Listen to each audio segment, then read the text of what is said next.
La numérique, nouveau terrain de guerre. Jeudi 24 février, premier jour de l'invasion russe en Ukraine, le groupe de hackers Anonymous a déclaré la guerre contre la Russie.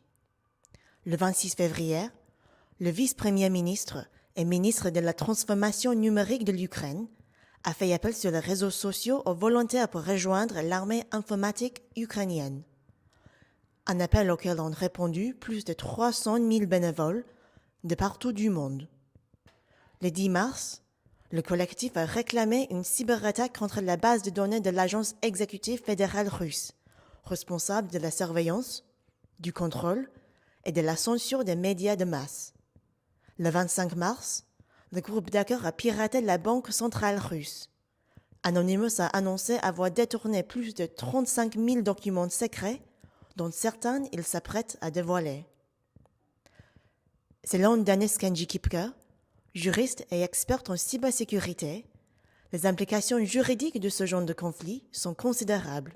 To public international law, this is really a problem because these private individuals or hacker collectives such as Anonymous are not able on their own initiative to declare any kind of war. So even if they proclaim this in the media and on the net, this is not really cyber war because they are not a conflict party.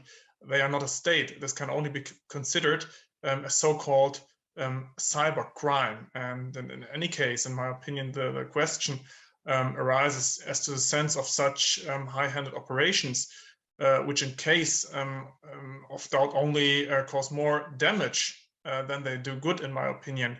We have a problem here with the attribution of the actions. So without any designation of competence, and this is highly problematic because you cannot clearly identify a digital competent here. You cannot see if the competent is coming directly from Ukraine, from Russia.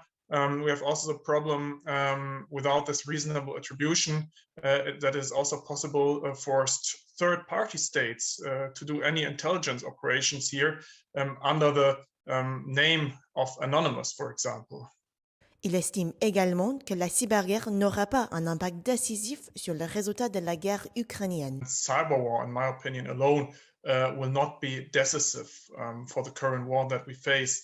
And we can also see that we already had several cyber attacks on Russian territory, on Ukrainian territory, and also on the territory of the European Union. But all these cyber attacks had only been punctual, but not decisive for the outcome of the war. Les cibles des hackers ne se limitent pas aux organisations russes. Les entreprises internationales qui ne boycottent pas la Russie se trouvent aussi victimes. Le 24 mars, les entreprises françaises Auchan, Leroy Merlin et Decathlon, qui opéraient toujours dans le pays, ont été piratées.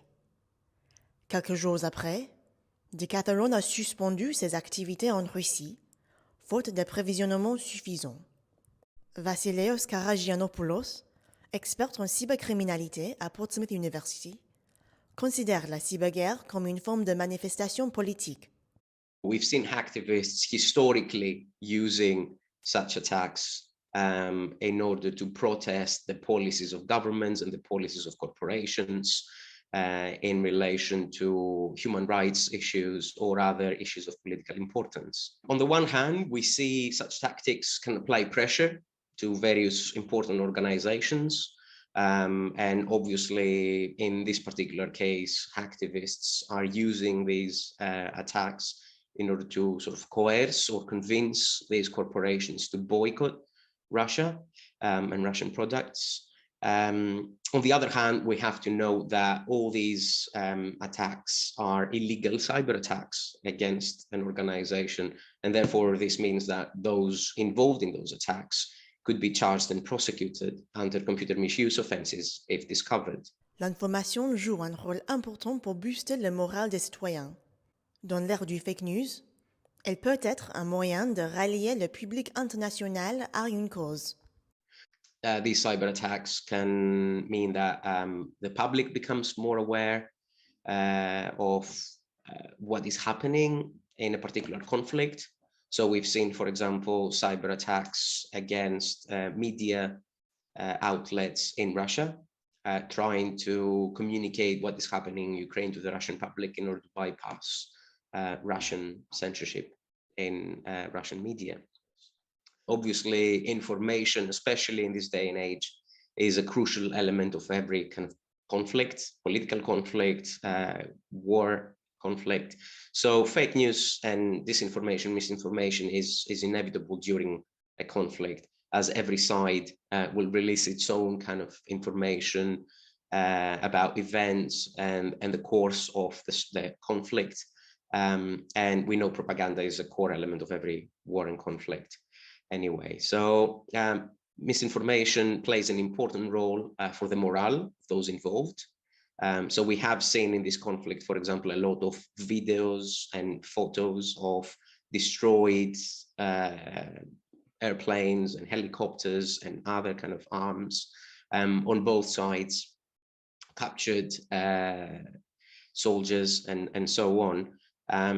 So obviously this not only boosts the morale of whoever has managed to do that or sees that information, but also creates a positive or negative impression for the general public internationally, and that is used to gain support, let's say, or cause condemnation, depending on which side we are on and what sort of information we're looking at.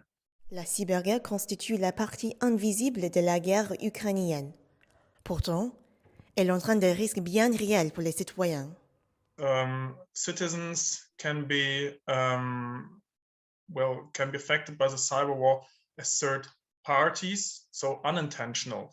And there can be hacks, for example, directly on critical infrastructures, which are important for the functioning of the society as a whole, for example, energy supply, water supply. But there may also be big enterprises, small and medium-sized enterprises that might be affected by hackbacks because you cannot control any cyber security flaws which are out there on the net. So you can try to attack a critical infrastructure, a military infrastructure working with a certain operating system. But any company which is using the same operating system with the same fault on it, with the same cybersecurity problem, it might be affected as well. So it is very difficult when it comes to cyber war to control the direct impact or to limit this direct impact onto military infrastructures, for example. Lorsqu'il n'y a pas encore de résolution, le conflit pourrait poursuivre en ligne. I think if we see a military de-escalation, then we'll probably start seeing a de-escalation in terms of the cyber attacks to an extent. But then the cyber attacks don't really happen necessarily solely as a response to a military kinetic attack. They happen because of the political kind of conflict that is the underlying cause of this military attack. So if we see, for example, that there is no resolution in the area and there's a lot of diplomatic attacks or underlying kind of conflicts in the area, then we might see hacktivists and other groups actually continuing their attacks in support of Ukraine. Le 29 mars, Anonymous a nié tout lien avec une cyberattaque contre les serveurs de l'autorité de l'aviation civile russe. Sur son Twitter, le groupe affirme ne jamais s'engager dans le cyberterrorisme. Selon certains Français, les cyberattaques seront une arme de plus en plus utilisée, d'où l'évolution de la cybersécurité au sein des entreprises. Oui, je pense que les conflits qui impliquent des attaques de cybersécurité, c'est quelque chose qu'on verra de plus en plus, qu'on voit de toute façon augmenter de façon assez régulière, voire exploser dans un certain nombre de domaines. C'est une arme maintenant qui est à part entière capable de mettre à mal un État ou des entreprises privées qui ont un impact sur l'économie. Donc oui, c'est quelque chose qui n'est pas prêt de s'arrêter. Alors la cybersécurité, dans la plupart des entreprises, le budget ne cesse d'augmenter pour renforcer tous les systèmes de protection et se parer des cyberattaques. Ce qui se passe aussi, c'est qu'on a de plus en plus de systèmes digitaux qui sont exposés à nos clients et donc qui nécessitent aussi de nous protéger, mais de protéger nos clients aussi des cyberattaques qui pourraient arriver via nos systèmes. Donc c'est une évolution continuelle et les services informatiques dépensent de plus en plus d'argent sur ces sujets-là. Pour d'autres, pas de changement encore dans leur utilisation d'Internet.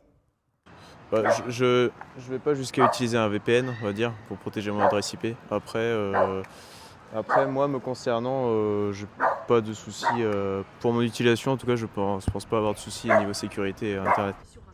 Bon, jusqu'à là, moi, je n'ai pas de problème sur Internet parce que j'ai un bon antivirus et je ne vais pas dans les sites inappropriés. Donc, que ce soit dans le cadre de mon travail ou à la maison chez moi, je me sens en confiance parce que je ne vais pas dans les sites inappropriés et que je me sens pas...